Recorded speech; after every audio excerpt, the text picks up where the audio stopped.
Friday night, it's just gone 7 o'clock, and as always, it's the Friday night football pitch with myself, Cammy McDonald, and my illustrious co-host, Mr. Dennis Newell. Just the two of us tonight, no guests with us tonight, but that'll be back to normal from next week. But it gives Dennis and I a wee bit more time to talk some of the things that have been happening this week, and it's been a busy, busy week. Rangers lose again, Manchester United appoint a new manager. It's a two-horse race at the top of the SPL. So much going on. Dennis, good evening. How are we? Good evening, Cammy. I'm fine, thanks. And yourself? I'm absolutely smashing, mate. A busy week, just a 4-day week at work this week, but still been a busy week. Well, I've got that every week, and I'm still busy. No, I took the Monday off because Washington Commanders had a game on Sunday night that was only on Sky, so I couldn't get a chance to watch it, so I wanted to watch it live. Probably the highlight of the sporting week, probably the highlight of the sporting year, but that's another thing by the by anyway. Folk don't tune in here to watch me talk about Washington, Dennis. No, maybe no. I think it helps so if you know what you're talking about. I don't. Well, I suppose that's the same with football, but in American football, I'm really, really a million miles away from it. Yeah. So, it's been an interesting week, as we were talking about briefly before we come on. Yeah. A lot of ups and downs. I'll tell you what, though, I would say right now it's an interesting week because if everything was hunky-dory and all the matches were top-notch, we would have nothing to complain about. Whereas I'm just saying, is that a bottle of wine you were swigging there? It was indeed, yeah. Yeah, class, mate, class. How uncouth is that? Hey, listen, at least I switched the mic off to drink it, so there we are. Yeah, so the thing is, there's been a lot of entertainment and ups and downs, as we mentioned earlier, but I don't know where you want to start, Cammy. You want to start with our games last week? I think we'll talk about the games during the week. Obviously, Celtic expectedly winning. Rangers probably expectantly defeat. So I think a lot of people had that as a result, and except the bookies, as we discussed earlier on. I think the bookies got that one badly wrong. They made Rangers odds-on favourite for that game, and thankfully I made a few quid out of that one. Yeah, but I mean, you mentioned that to me earlier today, and I was really quite surprised when you said that Rangers were 3-1 favourites to win that game. And yeah. I just don't know how they've managed that. Maybe that's, I don't know. I've never seen odds like that in my life because of the way Rangers have been performing and the way, obviously, the good what would you say, results that Aberdeen have had throughout the year. I don't know where they've got that from. But having said that, as you say, there's a few people cashed in it. And good luck to them because you don't often beat bookmakers. Yeah. Aye. So, yeah, a good one in that front. Celtic, I got them at 52, so I mean, that was astonishing odds. Yeah, I know. Well, if we go back to Sunday games or even go back to Saturday games, because we're just talking about the Celtic and Rangers games on the Sunday. But Saturday's games gave us Aberdeen beating Dundee United, which again was a good 3 points. Yeah, I think they found that tough, but Dundee United are not an easy team to beat. Ross County beating Kilmarnock, not a big surprise, but 2-1 to Ross County is a good one. And Dundee going down 2-1 to St Johnstone. I actually thought that was a bit of a shocker, but St Johnstone obviously battling for their life. Great 3 points. Yeah. Then we went into the Sunday matches, and very interesting. Hibs against Hearts. I don't know if you watched it, Cammy.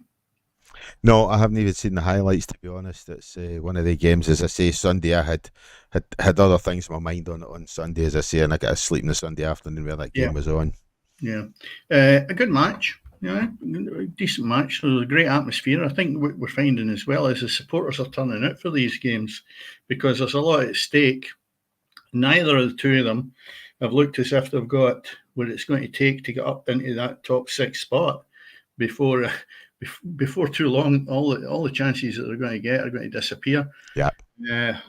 So yeah, one each probably. I would say maybe. What would you expect? I think we discussed it last week, and our minds were thinking Hearts, but Hibs have still got the same problem. And I said this last year, and it's only when you listen to other people, they're actually saying it as well. The Hibs defence has been shambolic for the last 2-3 years. Yeah. And I just don't know why they haven't. Well, they have tried to address it, but they've not brought in the right personnel to do it. And they're still at 6s and 7s all over the place.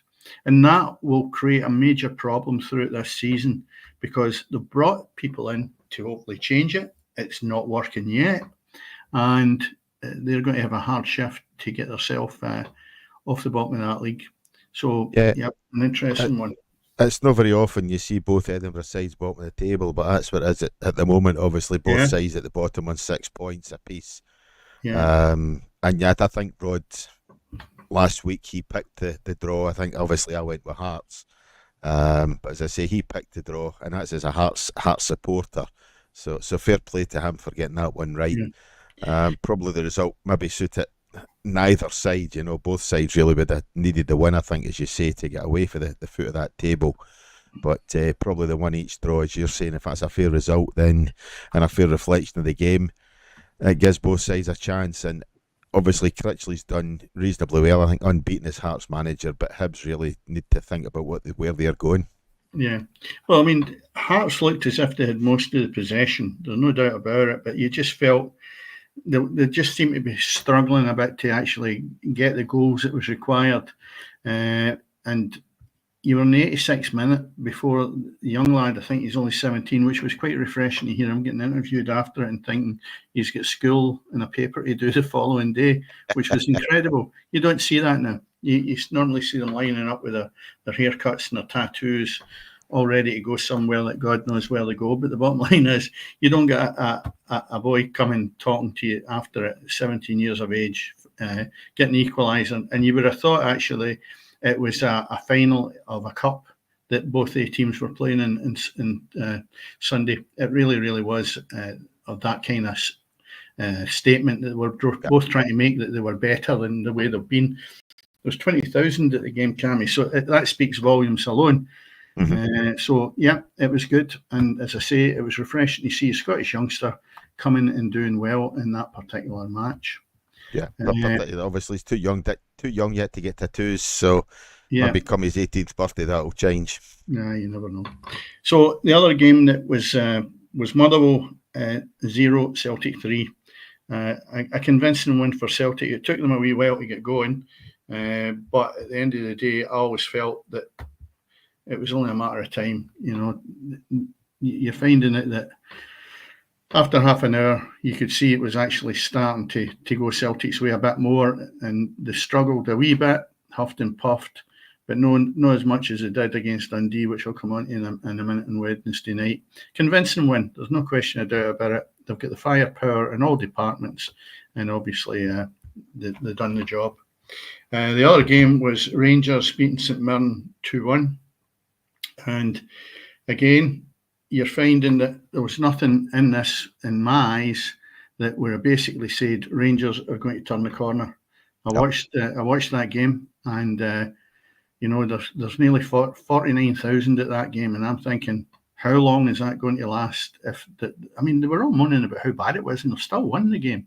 So I think now that what you're finding is the Rangers supporters are actually realising, I'm not paying money here to be served up this rubbish. And that's basically what that game was to me and when I looked at it. And then, of course, we had the big hits on Wednesday night. Did you see any of the games on Wednesday night, Cam? No, again, works obviously means that it's very difficult for me to catch them. Yeah. Well, interesting. As you know, obviously, you've seen the results. and you just look at that, and we'll start with the top one, which was Celtic. They huffed and puffed. They really did. And I'll tell you what the difference was. Celtic going into that game against Dundee rested players, right? Yeah. And when you look at it, they had, I'm just trying to think in my head who was actually playing.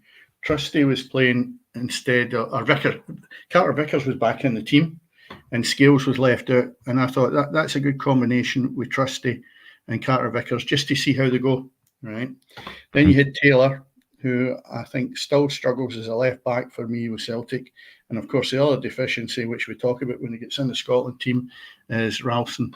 I don't think they are top notch when you're looking at what Celtic are maybe looking to say, well, we need to get to the next level as well, which is good performance in the Champions League. Palmer, Bernardo, jury's still out with me, and Yang, John. I don't think that they again are what's going to take Celtic forward either. And that change, the three changes I've just that they made there, Bernardo, who's played quite a bit, Palmer, and Yang John, the three of them just didn't seem to do enough for that Celtic squad to be thinking we can win this quite comfortably. And it was only when Johnson come on for Ralston, Tate come on for Bernardo, and Maeda come on for Palmer. What a difference it made. Yeah. You believe the difference. And I'm then looking at that and I'm going to myself, well, I'll tell you what, if that's you playing people off the bench, where we've always said that the bench was strong at Celtic, I would question that now, because it didn't produce very much for Celtic when you look at them turning that into a really easy result. It did in the end of the day, 2-0, but it was the 60th and 67th minute that they got their two goals and winning was a penalty. So I look at that and I go, oh, you need to keep strengthening that squad at Parkhead, otherwise you will get found out big time. And of course, the reason that Celtic are getting away with it, and I'll use the word get away with it, is other teams I don't think have a right go at them other than Aberdeen. And I do believe the fact that Rangers are so poor now, they are having a good time of it. But mark my words, and I said it maybe 2 or 3 weeks ago, they are not convincing winners in all the departments that they're actually playing at this moment in time. Although they are head above the rest of the teams in the Premier League, because they don't need to so much grind it out. They can get the result. Aberdeen. Yeah. So, there was an element there where I was a wee bit disappointed in watching that game. They were a bit flat, but when it was changed, you could see there's the big guns back into the team, and Celtic were a different team. And I think Johnson, when he come on, it may have been his first touch. If not, it was very, very early, and he ended up scoring. That's 2 goals back to back. Another one, Cammy, was Dundee United going down to Motherwell. Stuart Kettlewell's doing a great job, and obviously the League Cup semi-finals in the weekend, so that will take him into that game with a lot of confidence, especially with Dundee United, who I think are going fairly well. Yeah. And another surprise result, and I really did think this was a surprise, especially on the grass at Tynecastle, was Kilmarnock beating Hearts 2-1. And really, that to me is maybe, just maybe, a warning shot for Hearts to think with Neil Critchley that this is not going to be just as easy as maybe him just getting the job.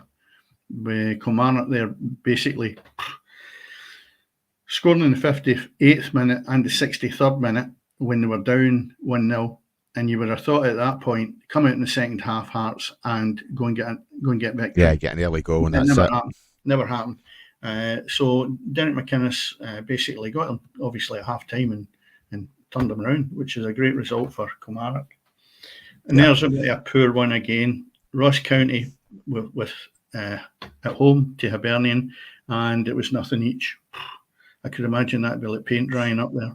Neither of these sides can afford that. As we say, there's too many sides at the bottom of the table dropping too many valuable points, and you're right. Obviously Ross County, Hearts, Hibs, as it turns out just now, as I say, these sides are all, you can't really be watching over your shoulder if you're Hibs or Hearts, but obviously Ross County are watching over their shoulder for what's coming up behind them. And the bottom of that table, I think when we take away the top two, the bottom of that table is going to be cutthroat, I think, for sure. You know, the way things are going at the moment. Kilmarnock's starting to string a couple of results, couple of performances together as well. St Johnstone are picking up an odd win here or there. As I've said to you, as I says on Friday night, last Friday, I've been very disappointed so far with St Mirren. I think, to me, they've been one of the major disappointments along with Hearts this season, you know, in terms of they just haven't kicked on at all in the way many of us expected. Whether that's down to their very short European adventure or not, I don't know. But that bottom six is going to be cutthroat, I think, all the way to the end. And as I say, that all we can really hope for at the top of the table is that Aberdeen and keep it on Celtic's coattails for as long as possible, and maybe give Celtic a run in towards the end of the league title, because they're not going to get that for Rangers. I think Rangers are going to end up isolated in third place. So all we're really going to have is going to be that bottom six in terms of excitement, I think, Dennis, this season. Well, you know, you're talking 6th and 7th spot is only 1 point between them. Kilmarnock and 6th, and St Mirren and 7th spot. There's only one there. But you see, to be honest, Cammy, 3 points is a massive result now for any of the teams that are down there, because St Johnstone, although they get beat with St Mirren, have won their 2 previous games. Yeah. And that, although they get beat, has got them in a position where they're sitting in 9th spot. So, whereas, you know, that's 6 points. If they hadn't won the games, I know it's hypothetical, but if they hadn't won the 2 previous matches, then they would be sitting down near the bottom. So, for St Mirren to beat St Johnstone 3-1 was an absolutely brilliant result for St Mirren. Yeah. Even though they have been poor, and again, the 3 points onto them when they would have been sitting in 8 has taken them up 11 points, and they're sitting in 7th spot now. So you look at that and you say to yourself, there's very little. I would even say Hearts and Hibs with 6 and 7 points. You would say 2 victories, you know, and you're up there. 12 points gets you a 6th spot, and that's 2 results that Hearts need. So there's so much to play for, and I think 3 points is quite a lot. You would never ever make a decision on who would get, well, I certainly wouldn't, and who will get relegated in this division, because there's such a long way to go. And as we've just talked about, St Mirren and St Johnstone, it's like the toss of the coin, who's going to win that one, especially on the points you mentioned about St Mirren being poor at points. And St Johnstone, just to me, I would have said at the start of the season, would be the team that's probably look most likely to go down. And yet, before St Mirren's match, they had won 6 points. The other game we're going to talk about now is Wednesday night, was Aberdeen versus Rangers. Did you see any of that, Cammy, or were you just looking at highlights or what? No, again, just highlights, Dennis. As I say, the problem I have, as you know, is obviously I'm in my bed most nights for 6:45, 7 o'clock at the very latest, which, as I say, is why I ended up taking the Monday off, you know, because I knew Sunday was going to be a very late night for me. You know, so in terms of that, it's very, very difficult for me to catch up with games live as they happen. So odds and sods, and catch a wee bit of highlights in the morning on YouTube and things like that, you know. So that's pretty much by and large what my football experience has been this season, other than when I was on holiday. You know, so I've obviously spoke to folk in work and things like that, and I mean that Aberdeen were well worth their victory from what I'm led to believe. I think Rangers obviously missed Kearney, who was injured for the game, and seemingly I think Rangers had a couple of players on the bench as well who weren't 100%, but still managed to feature on the bench, and didn't obviously do the 90 minutes. So Rangers squad, as I think I sent you a text last Saturday, you know, it's very much League of Nations. You know, it's very, very much players who very few years have heard of until they arrived at Rangers, and then they get the big fanfare and things like that, you know, before Rangers sign them. But these are players who I think appear to be unwanted at other clubs, or certainly not turning and performing at other clubs. And very much Rangers seem to get players middle of their career and end of their career, as I kind of said last week, and I was corrected during the week that Rangers have had I think Count Bassey or Calvin Bassey, obviously, in terms, I think was one of the last players who Rangers sold on for decent money, having bought him for very little. But beyond that, the Rangers squad, there doesn't seem to be any direction at all at Ibrox in terms of behind the scenes on the park. It would appear that in terms of they've been a very, very badly run club just now as well. Off the park, financially, they're decimated. £17 million loss last season. So things just do not seem to be going very well at all for Rangers. And when you look at what's happening at Celtic Park and latterly at Aberdeen, who seem to be going from strength to strength, Rangers are going to be playing catch up, I think, for the next year or two. I look at it and I've seen Chelsea along the same lines where they were really, really poor, and you can go back to maybe another 3 or 4 years back, and Chelsea were struggling. It wasn't just yesterday, and they can throw money at it. And that sometimes is the way out. Rangers don't have that money, but Clement has actually spent £10 million, or the club has, on that squad. To make the club worse than what they were when they inherited it. To make the squad worse than what they inherited. Aberdeen's only spent £2.5 million. So he has been rattling his gums, even as recent as today, to think that the board of directors are going to be putting up with this because he reckoned that he's in there for the long haul with a 2-year plan. Right? He's very confident. These words are, he's very confident the Rangers hierarchy will keep faith in him, even though they're going into the semi-final on the back of a defeat with Aberdeen. He's not spoken to the board recently. And this is what worries me. When you've got a manager who actually, he's quite delusional actually, in the bulk of the things that he makes points on, Cammy, he is delusional. Yeah. That he believes that the board are going to give him the backing. Now, see that's normally a kiss of death. Yeah. See, when you hear this on a Friday night, you normally find after the next result or the weekend, that manager's out the door. So I would like somebody at Ibrox that's actually in the position that employed him to come out and make a statement and say, this is a long-term exercise. Yes, we're red rotten now, but we believe he will do a job for us. I'll tell you why they'll not do that, because the seats will be empty because the punters are not putting up with us.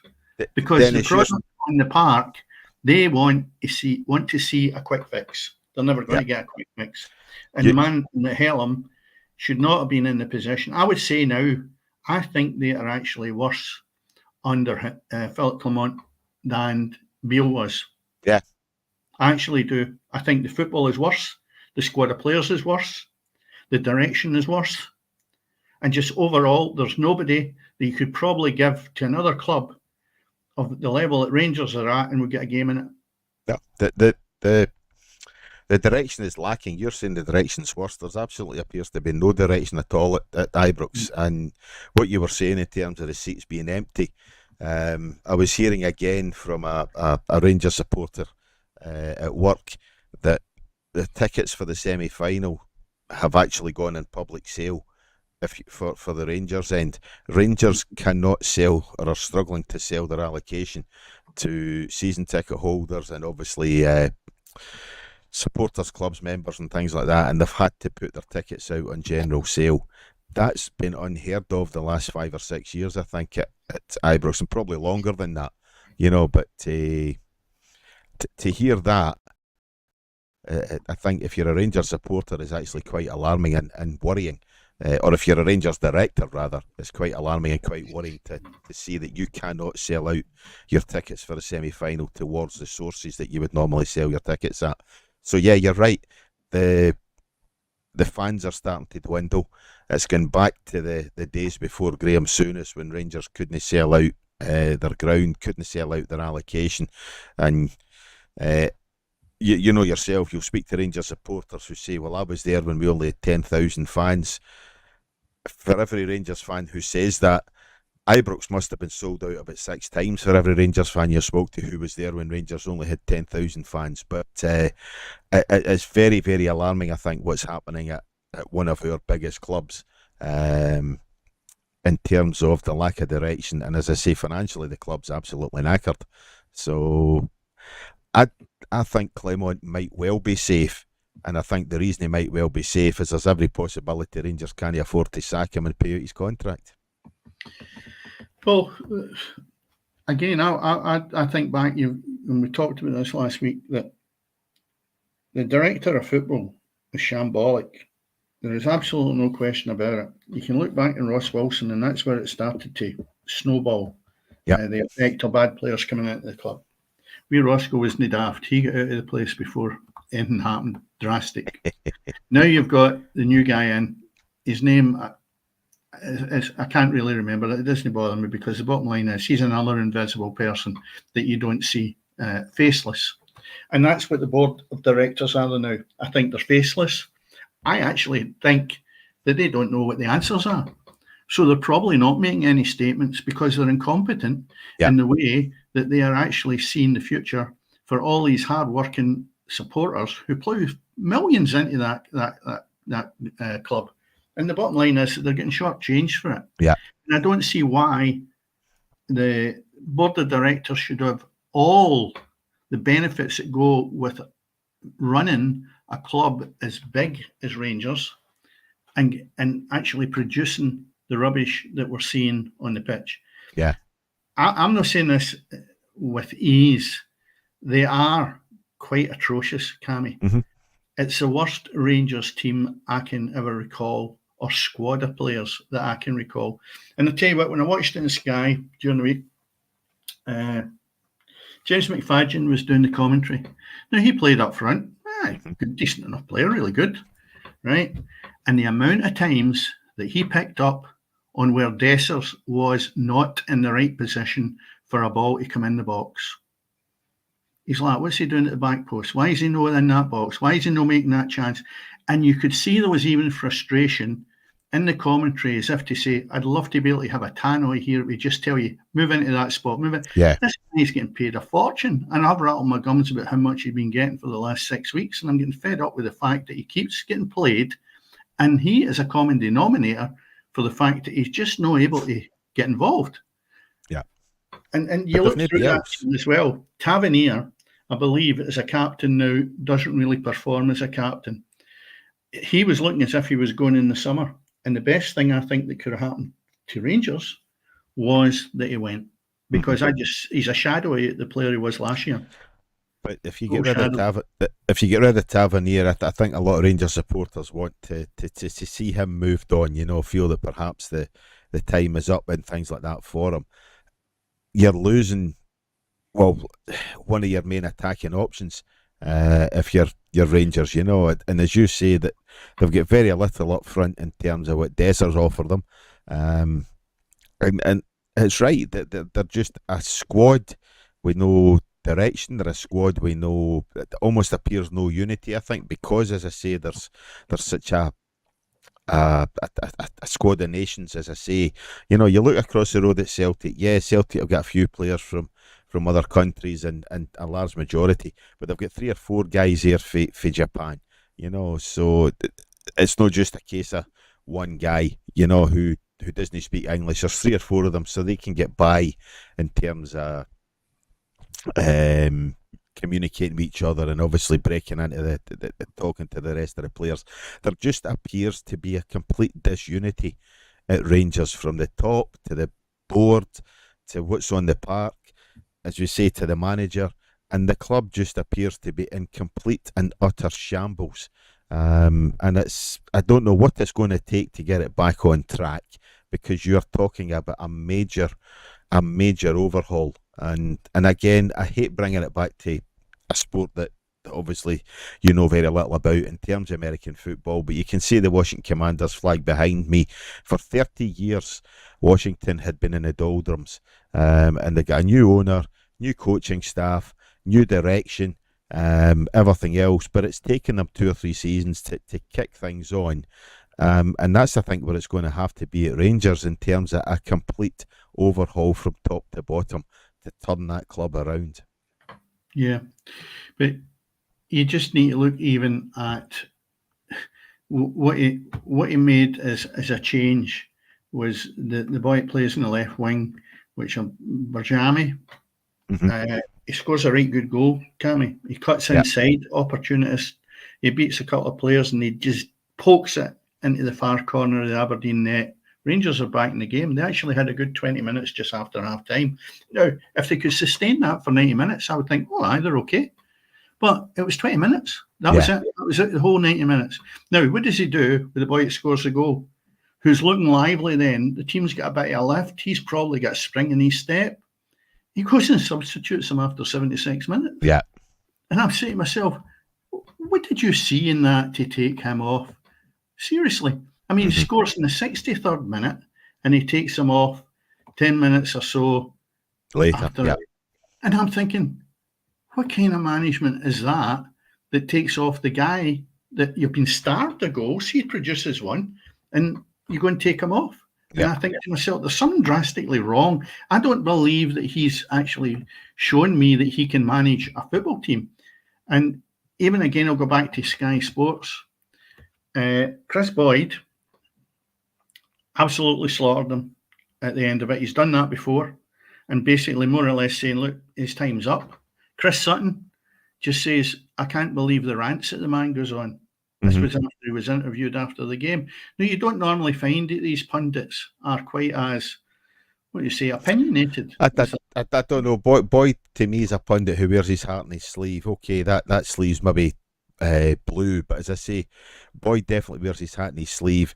Sutton will say things to get a reaction. You know, at the end of the day, Sutton's one of these guys who's he's chasing clickbait regularly. You know, a lot of what he says makes sense. Yeah, I don't disagree with that. But as I say, to me, he chases clickbait. You know, but Boyd definitely wears his heart on his sleeve, and there's no doubting at all, obviously, where his loyalties lie. But and I think he's quite right to call out Rangers Football Club, that's for sure. But I think, Dennis, we're in danger here of turning it into the Rangers hour, you know, so maybe I was just thinking that I was going to move on to the Aberdeen team after that. Yeah, I mean, but that's the thing, we're slaughtering Rangers and not giving credit to the side who have come down to Celtic Park, get a 2-each draw, have beaten Rangers, and I've got a League Cup semi-final this weekend to look forward to against Celtic as well. No, so is Rangers against Motherwell. But if you look at Aberdeen, they're a breath of fresh air. They really are. I said that last week as well. And they continued it in that vein. When they played Celtic, I thought, great game. Best I'd seen for a long while. And to be honest, Rangers, when they had that 20-minute spell, I thought, wow, this is turning into a right good match. And, you know, they were unfortunate as well, Rangers, where they had a goal offside when it might have changed the game a little bit more. But they're ifs and buts. VAR is there for a reason. And whether it's, as he said, it's a toenail, it doesn't matter. It's proven that does work. And the bottom line is, you can moan all you want, but Aberdeen were worthy winners. And I look at some of their players. The boy Duke terrorised Tavernier and done that left channel for Aberdeen. Absolutely terrorised. Now, I like Duke. Now, I think he had problems and he didn't come back early for training, or he was injured or whatever. But when I watched him when he first joined Aberdeen, I thought, you're a handful. And I'll tell you what, he really was. He was a problem for Rangers. And again, whether he was injured or no, he'd taken off after 55 minutes. And I'm saying, what's happening to this? You have a good part of the game and you get taken off. Now, it may well be, that seems quite early, but it might be that he was injured. But Aberdeen, their work rate, Cammy, is outstanding. Outstanding. And you look at the boy Devlin at right back, and you say to yourself, why was Ralston played in that last international game when you can see Devlin plays the exact same spot and he gets up and down the park like nothing on earth and he scores and takes his chance well for Aberdeen? And I'm saying to myself, why was he not playing the last international? You brought him into the squad and you didn't play him. And I'm thinking, what's going on with some of these managers and the way that they're seeing the game, that outsiders can actually address it and go, why did you not do that? Now, everybody thinks they can do better than the manager. I've been there a million times. But the bottom line is, these are blatant things, Cammy. They're no rocket science. Mm-hmm. So Aberdeen thoroughly deserved the victory, and they continue in that vein now, where basically none really looking as if they're going to stop them. And I'll tell you what an interesting game it will be on Sunday. I think that'll be a tremendous game on Sunday, you know, and if Aberdeen carry on the form they showed when they came down to Celtic Park, and indeed obviously during the week there, because many folk I think would have thought that they would have lost to one, if not both halves of the Old Firm, but they've carried on. They're great form. They're scraping results, getting results when it matters. You know, what a 1-0 victory over Dundee United. You know, a 3-2 victory over Hearts. It's not that they're blown sides away, but to me that's more admirable, the fact that they're in there for 90 minutes and they're getting that result irrespective, you know, and I fully expect Aberdeen to give Celtic a really, really, really good game on Sunday, and I don't think it'd be at all surprised if Aberdeen managed to get the result and get into the League Cup final, where in all honesty, again, I don't think I'd be surprised if they're facing Motherwell. The thing is, though, that Celtic did rest some of their players, as I mentioned right at the start, so they'll be a bit fresher. I think you might find that Aberdeen have got a lot of youngsters on their bench, Cammy. Yeah. And I've seen the changes that was made the other night, and I actually thought, as much as I've said the Celtic substitutes are not as strong as I would have liked any of the Old Firm to be having on their bench, I still look at it and I go, I don't think Aberdeen have got that. Now, we're talking Wednesday to Saturday. It's not much of a rest for the Aberdeen boys. And I'll tell you what, they put an awful lot of work Saturday. Celtic and Aberdeen Saturday. That's it. Sorry, yeah. And I look at that and I go, it's maybe too close for them. Yeah. And I just think Celtic might have the fresher legs because there was players rested, and maybe that was the ploy. If it is, great. You can afford that luxury. If you can still win 2-0 and you've rested 4 of your players, it would be looking at a game on Saturday against Aberdeen. Yeah. And that's the way to be looking at it. You need to be stronger and fitter. And with Aberdeen putting so much into the game against Rangers, that could be the element I'm thinking could be the difference between the two teams. And I think Celtic will win that. And I'll be tempted to say comfortably, Cammy, although on the league performances and the way Aberdeen's been now, I would get my fingers burnt, I think, if I'd went to the bookmakers with it. But if you look at it, and you take in the Sunday game, you've got Motherwell, have got Rangers, and I'm looking at the league positions now, and Rangers have got 19 points, and Motherwell sitting below them on 16 points. I wonder if Stuart Kettlewell would prefer to be playing them in the league rather than the cup.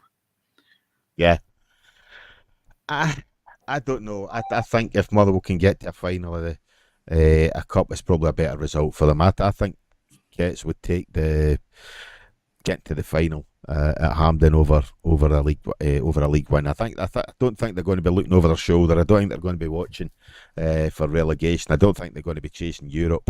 I think they're very much going to be looking at somewhere between 5th and 9th. You know, that's a mid-table mediocrity.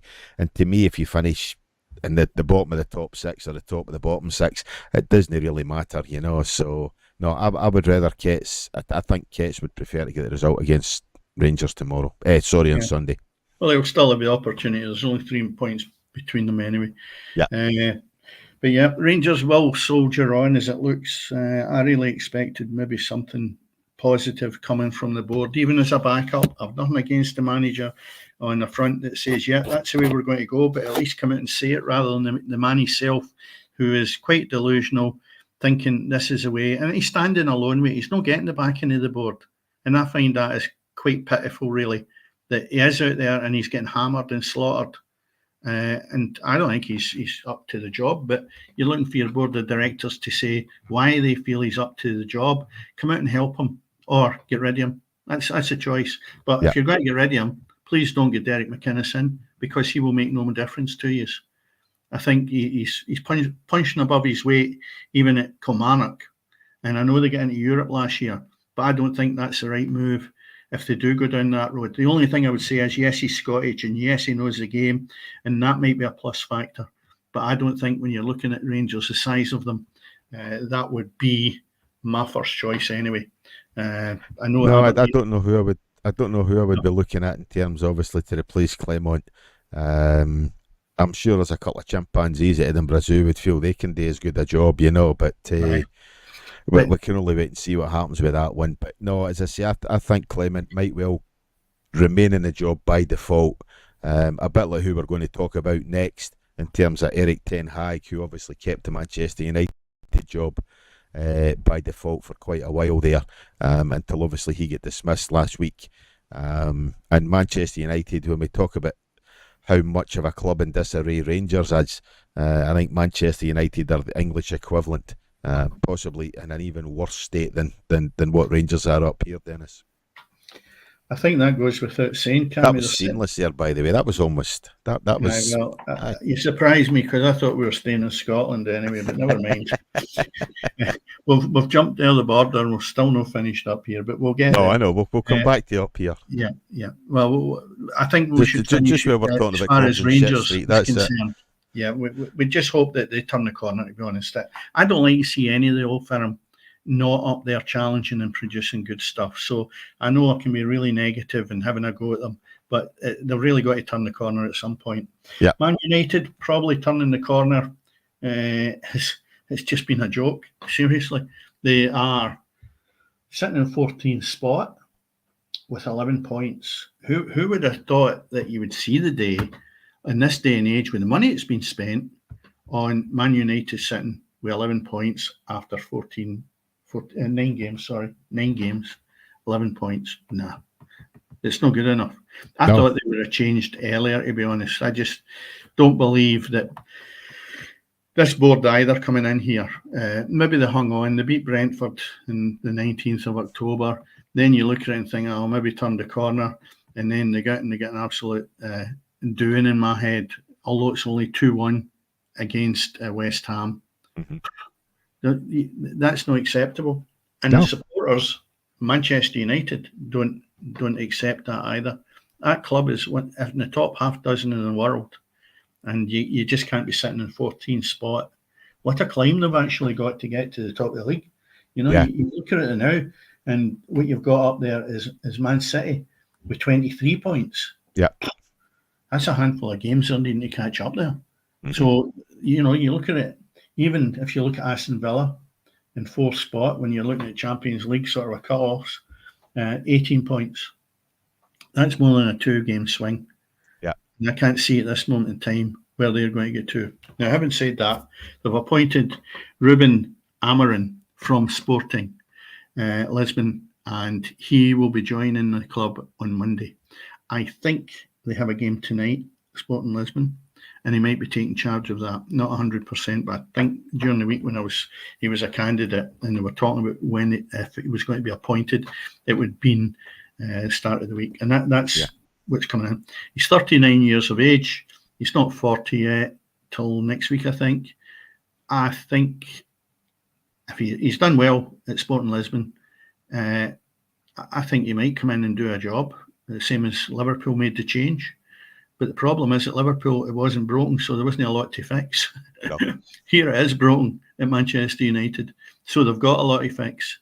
And I think sometimes when he's maybe that age, has he got enough in him to get these big-time players turning around and actually giving them a good backing? Yeah. No, that's where the jury's out for me in this one, because some of these players, and then we know that, and I've mentioned it nearly every week. Graham Potter, with his background, went to Chelsea, a really educated manager, and he got nothing out of them. Absolutely nothing. And I know for a fact that some of these players just weren't willing to roll their sleeves up and go on with it. Yeah. I know you've said that before. Could be a problem that you have with a younger man coming in at Manchester United. Time will tell. Again, I want to see Manchester United playing really well because they are a massive club. And over the years, I've had a lot of entertainment actually watching them, but it's slipped down now. It really is. Yeah. So we will see in the fixture list that they've got. They have Chelsea on Sunday at 4:30. What a big game that is for them. And of course, might be there, but he won't be in the dugout as far as it's the following week. So the following week he's got. I'm just checking Cammy to see who they've got the following week. I think maybe they've Leicester City. Leicester. So Leicester again, who they beat obviously on Tuesday during the week. It was 5-2, I think it was. Something like that. So interesting. But if you look at the top of that league, Cammy, you've got Man City. Slipped a wee bit, just not in the last 3 games, but they had a couple of draws there that made it look as if, wait a minute, they could maybe be caught. Liverpool drew the last match, Arsenal drew as well, and Aston Villa drew. So you 3 out of 4 didn't win matches, which helps Man City because they had a wee lean spell 3 weeks ago. Aston Villa, Cammy, what's your thoughts on them? Because they've been going great guns. Played 9, 18 points. And the last 6 games, they've won 3, they've drawn 3. Yeah, and they've been out of the Carabao Cup in midweek as well. A surprising 2-1 home defeat to Crystal Palace. Yeah. Villa, to me, the only thing I think they could go against Villa is that they look as though they're going to get a decent run in the Champions League, and it could well be strength of squad and obviously experience that they have within that squad. But Aston Villa certainly look as though they are going to push on and maybe become the 4th club down south behind obviously Man City, Arsenal and Liverpool, or Man City, Liverpool, Arsenal, depending how they sit, I think the top 4 this season is going to be the same as the top 4 last season. It's just going to be the order that might well change, and I still think Arsenal have a big say and who wins there. But Villa, to me, I've been really, really impressed with Villa. I've been impressed with the boy John Duran up front. John McGinn's in and out of games, but Villa, to me, have been one of the standouts this season. I think that they lost to Arsenal obviously in the second week of the season quite heavily, but they've pushed on from that, and I think Aston Villa definitely look like a good bet again for that top 4. And I think it's good to see Birmingham, obviously England's second city, well represented again. Who told you they were second city? Where'd you dig that one up? But Birmingham's England's second city, is it not? I don't know. Behind London? Is it no London, Birmingham, then Manchester? No, I thought it was Glasgow. No, it's still Glasgow's not in England. I know that. I'm joking with you. Anyway, if you look at Aston Villa have got Bruges on Wednesday night, all right? And I'll tell you what, I thought... Did they go 4 out of 4? Yeah, I'll tell you what, Bruges have played 3 and they've only won 1. Yep. So if you're looking at that kind of momentum, they're sitting at the top of the Champions League, right? And there's every chance that they can still get 4 out of 4 results. And then obviously in second place, and it's English teams that are dominating that now. Yeah. Aston Villa, Liverpool, Man City are dominating I know it's only 3 games, but they're the top 3 teams in the Champions League. So if you look at Bruges being Aston Villa's next opponents, I think the way that it's going now with Aston Villa is that is giving them a lift every time they play midweek. They're coming out of it. They're really, really, really enthusiastic about the next match coming up in the Premier League. Now, I know they didn't win the last game, but at the same time, they are on fire at this moment in time. And I don't think they are punching above your weight. You're right. There is good players within that Villa team. Yeah. And they've been entertaining to watch. So I wouldn't write them off as certainly getting into Europe or even staying in that position where they are now, 4th. Chelsea could be a threat right enough. They're sitting in 5th. And while I just rattle my gums about that, I watched Chelsea on Sunday play Newcastle United. And I'll tell you what, I've seen one of the best goals I've seen in a long while. The boy Jackson scored in the 18th minute. Did you see it? 3 moves. He's a decent player as well, that boy Jackson. He's done really well since he's went to Chelsea, more so this season.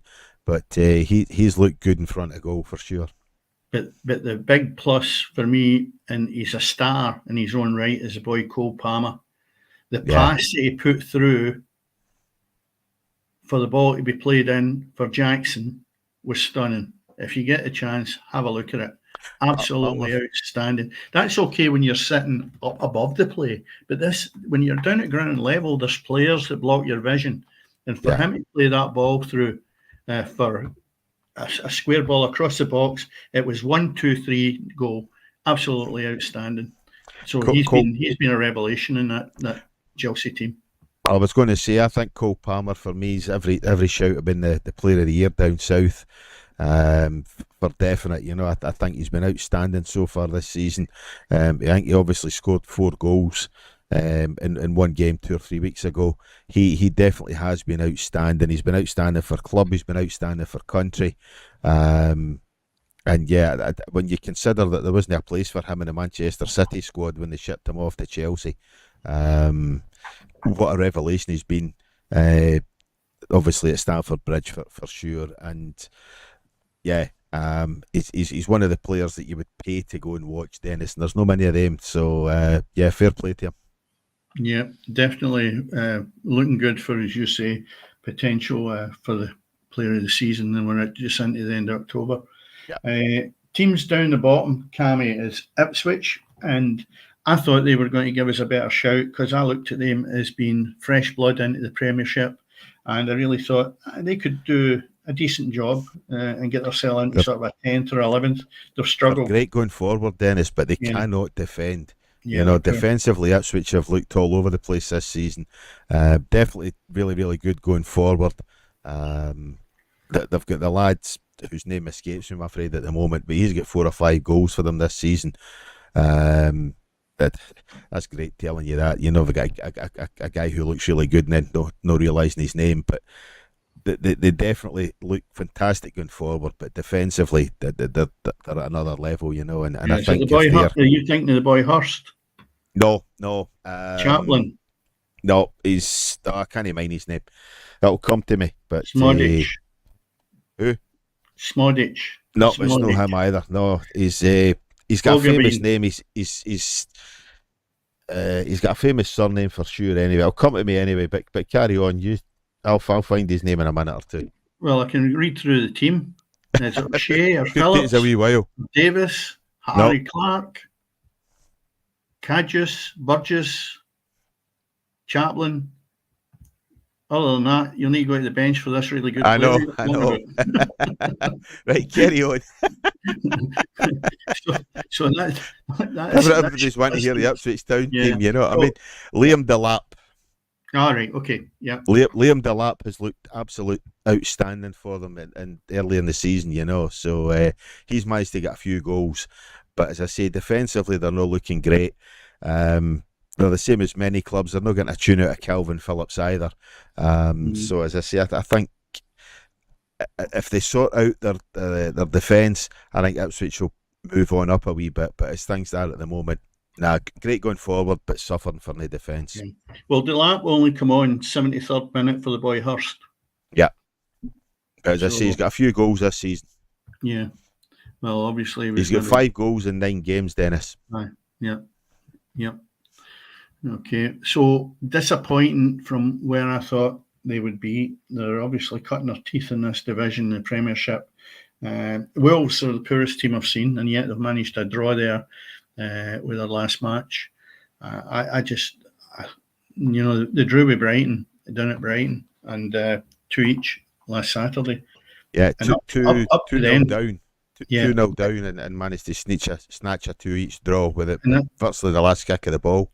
And that's the point I'm going to make. They were dead and buried. And I look at it and go, they've been the poorest team that I've watched in the Premier League up to now. Southampton, not far behind them. Crystal Palace always seem to get there. That victory gets them out of jail a little bit. They were sitting on 3 points till the last result, and it's got them off the bottom 3 to 6 points.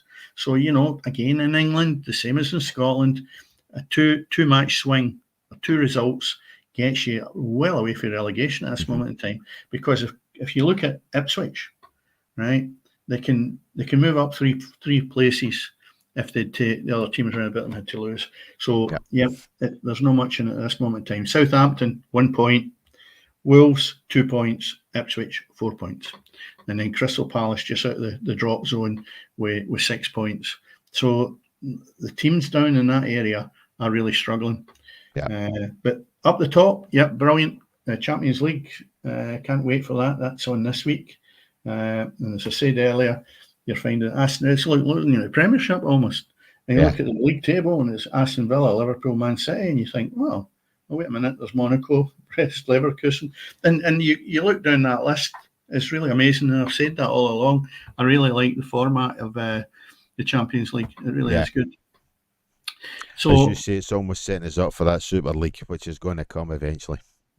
Yeah, just reduce that from, what is it, 36 teams we've got in these divisions? 36 to 20. Yeah, I think you could have the Super League if you'd had it maybe same size as English Premiership, because there is teams. I mean, some of the teams at the bottom, we had this conversation briefly last week when we were trying to defend the fact of the Scottish teams not being great in Europe, with Celtic sitting in 20th spot. And then you look right down, you've got another 16 teams below them. And, you look at that and you go, well, can it be that bad? I mean, from 31 to 36, each of the teams have played 3 games and there's no points. Yeah. But having said that, one of them lost to Celtic. Yeah, Leipzig have got, I think, Celtic this week. Looking at the fixtures maybe well, they might be able to change that because they're one of the teams that are doing that.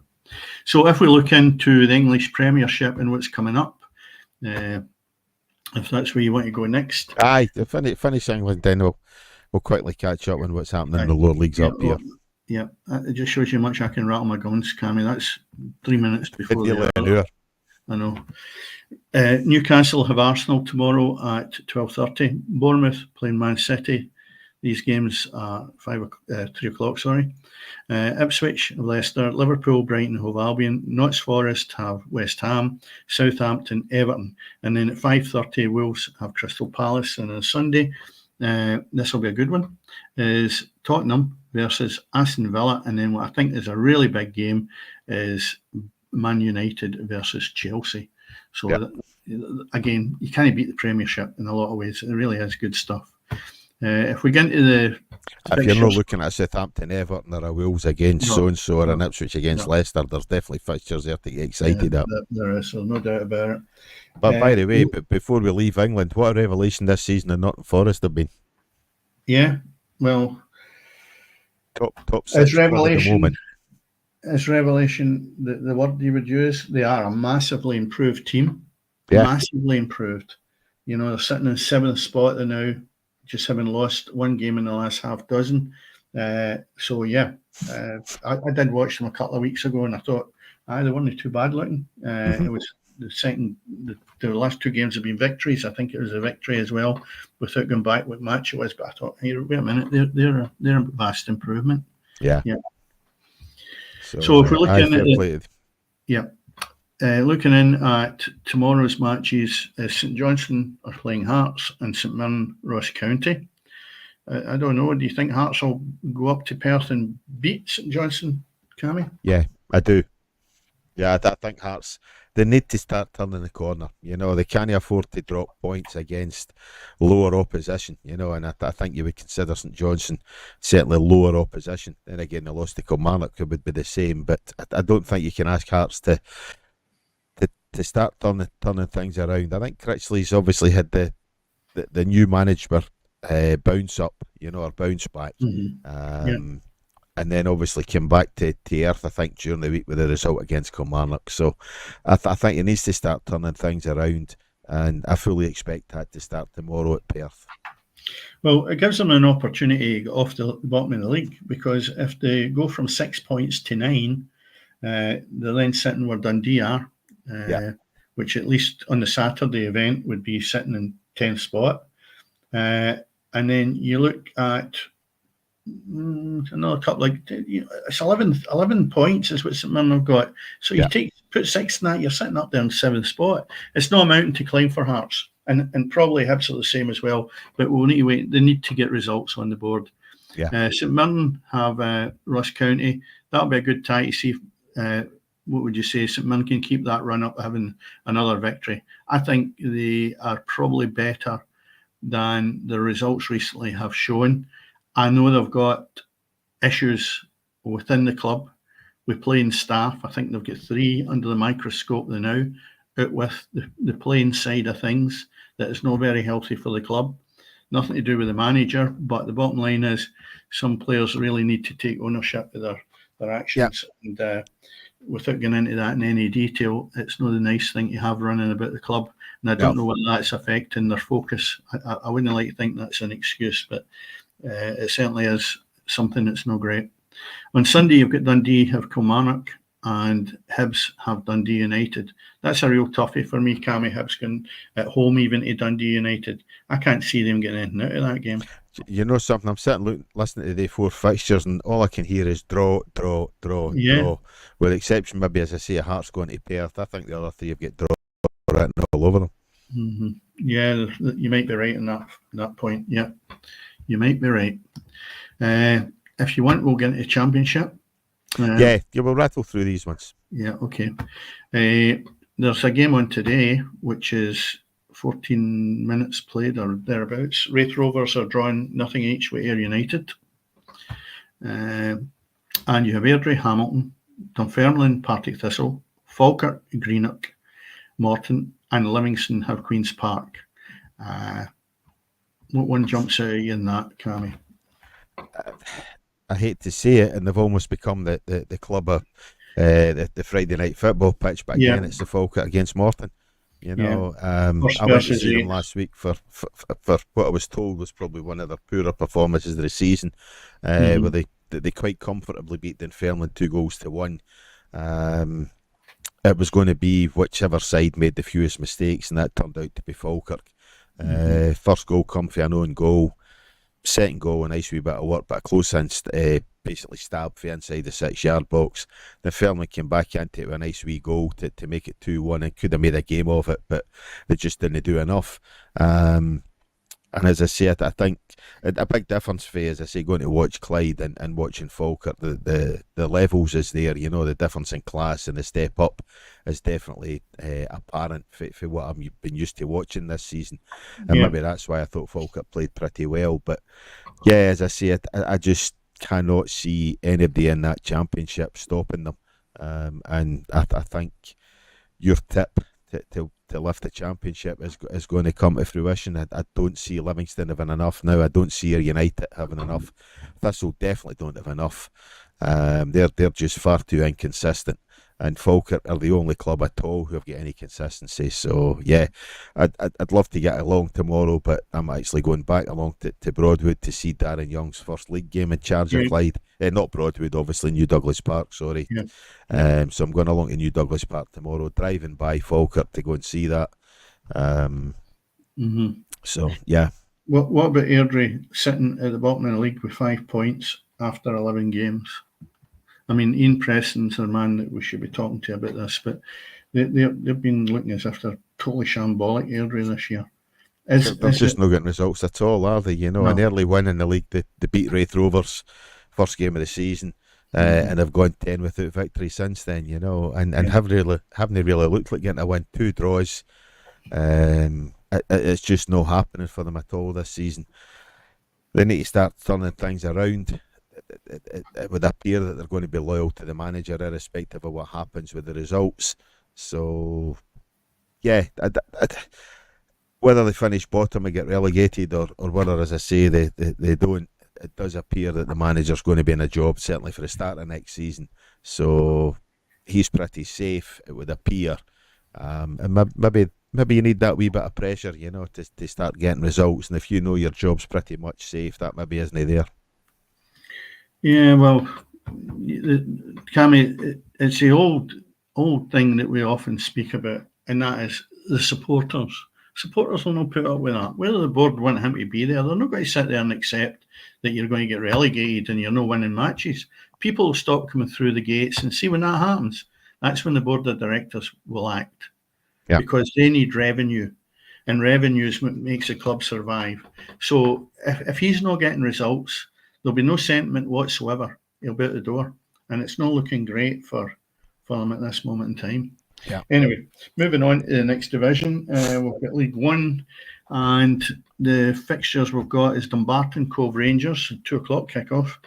Alloa Annan, Arbroath Stenhousemuir, Inverness Cally Thistle, Kelty Hearts, and Queen of the South have Montrose. The obviously we spoke before about Inverness Cali against Kelty Hearts. That'll be interesting to see if they can make any inroads with the fact that they're sitting on -3 points with the deduction they've got. Arbroath Stennismuir will be a decent tie, I think. That's a good game, yeah. Yep, and we've got Alloa and Annan, another good game, and also Dumbarton and Cove Rangers. Sitting at the top of the league, Cove have really done well. That they're now matching the Stennismuir and Alloa. The three teams have got 17 points each, sitting at level. I think Cove is just sitting with goal difference to their advantage. So that's a tight league. We've said that before. That's the Friday night football pitch buzz there, you know what I mean? Since we spoke about them 3 or 4 weeks ago, they've went a good run and got to the top of the table. That's incredible, really is. Yep, because when we had Ian Harrison on, we were talking about Cove, and we were just looking to see if they would turn the corner. But as we've said before, it only takes 3 or 4 results back to back, and you're away. And that's the difference in these leagues and the way it is in Scotland. So anyway, we're going to your domain, which is the second division. But before we do that, I think what I should do is to bring up the Scottish Cup results, if you really want to touch on that just for a minute. Because, well, last week we talked about Clyde going up to Elgin, and I fancied Clyde, right? Yeah. And you were doing okay until, what would you say, you went into penalties. Well, actually, we were doing even better than that till we couldn't score a penalty, you know what I mean? With a penalty a few minutes to go, which would have won us the game. Aye, well, you could beat 8-7 on penalties up at Elgin, which is maybe telling you that you've got a bit of work to do, which I'm sure you're well aware of it. I'll come back. Let me just come back to the Division 2 in a minute, Cammy, because I want to just run through 1 or 2 of the Scottish Cup results. That would be maybe interesting in relation to that. East Kilbride beat Bonnyrigg Rose 3-1. I'm not going to go through them all. Bo'ness United, who we touched on because of the 2 Bo'ness teams, they beat Hillabeath 2-0, Bo'ness United. Irvine Meadow beat Civil Service Strollers 3-0. That's a great result. Edinburgh City drew 1 each with Janefield Swifts, and they won on 5-4 penalties. Clydebank going brilliant. I think that's a team that we need to look into a little bit more. They beat Keith 3-0. Linlithgow Rose, another strong contender at that sort of a level. Clacknacuddon, they beat Clacknacuddon 3-0. Peterhead, probably the biggest result, along with Stirling Albion in the day. Peterhead beat Lochie United 6-3. And just touching on another one was Spartans going down 2-1 to Cowdenbeath. And then finally, Stirling Albion beating the other Bo'ness team, Bo'ness Athletic, 6-0. Yeah. And then there was one game on the Friday, which was Threave Rovers get beat 3-2 by Stranraer. There is fixtures, but we can touch on them next week. So going into your Scottish League 2 fixtures, Clyde's at the top of the list. So Bonnyrigg Rose, what do you think? Need to turn it around. The last time that was really the start of the decline, I think, was the Bonnyrigg Rose fixture earlier in the season. That Bonnyrigg where Clyde went down 2-1. Logan Donaghy sent off for 2 bookings within 2 minutes. Sheer stupidity. And as I say, I think Clyde really need to get to a stage where they start turning things around. Darren Young's had a full week. Obviously they're part-time, so it's 2 training sessions, but he's had a chance to work with the players, a chance to get to know his squad. And I think obviously the long bus journey home as well for Elgin last week, so he'll had a few hours with the players then as well, I've no doubt. So he'll have had time to maybe push over his agenda, push over his thinking on the game and things like that, you know. So no, I would fully expect things to start to turn around from tomorrow.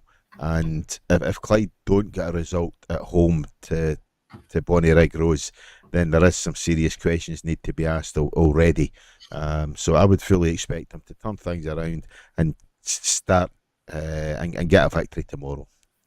Well, 2 results back to back, without looking at the rest of the teams, would get you up into fifth spot, and we've just spoke about Cove Rangers a minute or two ago. Clyde can do the same, and maybe the time is right for the new manager to come in. Also, the fact that Bonnie Rig Rose went out to East Kilbride last week in the Scottish Cup. I mean, things can't get any worse. No, they really can't get any worse. They're bottom of the leagues in Scotland. The only way is up. From here, so maybe they should be start playing that at home games, but as I say, the only way is up for Clyde from here, and I think Darren Young, when you look at his previous managerial record, he's already won this division with Stirling Albion, he's already got them promoted, he's already done no bad, I think, with his Fife and Albion Rovers as well, so no, I would fully expect that with his experience within this division, which is something that Ian McCall didn't have, McCall just didn't have the wherewithal and the nuance to get Clyde playing football that was worthy of this division, and I think Darren Young knows what's required to win it. So as I say, I would fully expect to see things turn around very, very quickly. I'll be honest, a 1-1 draw at Elgin City is not the worst result if you get the penalties last week. I don't think it's a bad result to go up there and get a 1-1 draw. The only thing is, obviously, we're leading for a large part of the game. But no, as I say, I think tomorrow things will start to turn. And we might see the one thing tomorrow is you'll get a wee bit of time for the fans. The fans were really starting to get McCall's back. That would be coming through onto the playing surface and the players, I think, on the park. So I think Darren Young will maybe get a wee bit of time. He'll not have the fans on his back quite so early on, and that could be a big positive as well. Yeah. Well, interesting to see how that pans out. East Fife have Stirling Albion, Edinburgh City, Forfar Athletic, Elgin have Stranraer, and Peterhead have Spartans. Yeah. And I suppose that covers more or less everything that we were going to talk about. Obviously, the fixtures, just touching on that, Europa League or go to Champions League, we've got quite a few big games there. Real Madrid, AC Milan, very interesting. Celtic have got Leipzig. And as I said earlier, Leipzig have not won any of the Champions League games. So that is a big tester for Celtic. I think Milan will be below Celtic as well, because at best they'll have won one game, I think. So, that's another thing as well. If Real Madrid beat AC Milan midweek, as I fully expect that to be the case, irrespective of what happens with Celtic, Milan will still be below them, So Celtic have got to start looking at the clubs behind them in terms if they're going to finish between that 9th and 16th spot. Yeah. I think that's what they've all got to be doing, is looking over their shoulder. Yeah. So that's very interesting. Inter Milan have Arsenal. And a great game. Yeah. So there is good games on there. Man City, just thinking about who Man City have got, Sporting, be interesting. And then so the new Man United manager. Yeah, just thinking that. Yeah, and then you've got the Thursday night's games, which is Olympiacos is where Rangers are going, and all we do is you keep your fingers crossed and hope that a Scottish club can come back from there with maybe something in the bag. Just looking at where Rangers are, I think they are sitting okay. They're in 11th spot in that league. Not the worst in the world. Probably be better playing in Europe than they are actually in the Scottish Premiership. Yeah. And then you look at what you've got for the conference, and then you have Chelsea have got Noah. I think that's just a wee boy that plays around the corner. Hearts have got Heidenheim. That'll be interesting. Yeah. Because I just look and I say to myself, some of the teams in that division, I've never heard of them. But Heidenheim are sitting 9th in that league with having played the 3 games, and the last 2 they've won. So and they've been doing no bad in the Bundesliga as well. So Hearts have got their hands full with this one, I think. But Hearts are sitting in 6th spot because they've won their 2 games. Yeah. So there's a lot there. There's no doubt this will be Hearts' toughest game. Yes. And obviously the Conference League this season, because I see Heidenheim have been doing reasonably well in the Bundesliga this season. So, I would fully expect that to be a really, really tough game for Hearts. Yeah. Okay. Well, I think that sums everything up. Yeah, I was Cammy, going to say we've managed to talk for 75 minutes between just the two of us. well, you know, I rattle my gums forever. So, yeah.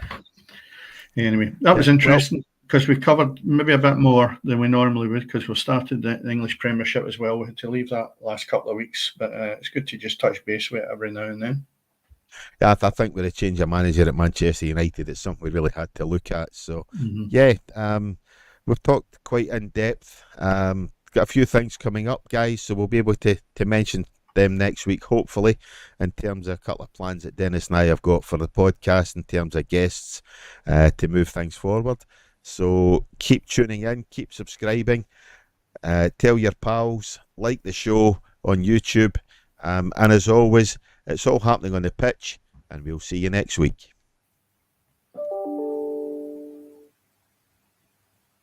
Here we go. Yep. That's not happened.